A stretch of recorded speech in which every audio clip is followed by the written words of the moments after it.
மண்வளத்தை பாதுகாப்பதுடன் மனிதர்களின் நலனையும் பாதுகாக்க நீர்நிலைகள் அவசியமானவை.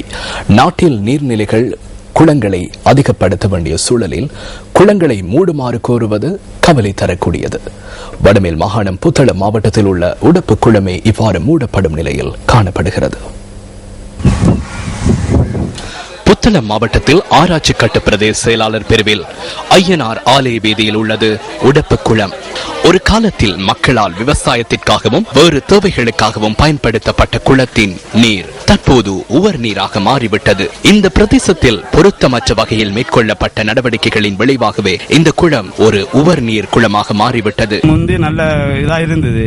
இப்ப பிரேசவையால கூலங்கள் போட்டதால மிக மிக மோசமாக போயிட்டது. ஆறுகள் மற்றும் குளங்களின் அழிவுகள் மனித வாழ்வுக்கு தீங்கு தரக்கூடியது என மனித சமூகத்தை நோக்கி பலரும் எச்சரிக்கின்றார்கள். குளங்கள் உருவாக்கப்பட வேண்டிய சூழ்நிலையில் குளங்களை மூடுவது கவலைக்குரியது. உடப்பு குளம் கைவிடப்பட்ட ஒரு குளமாக மாறிவிட்டது.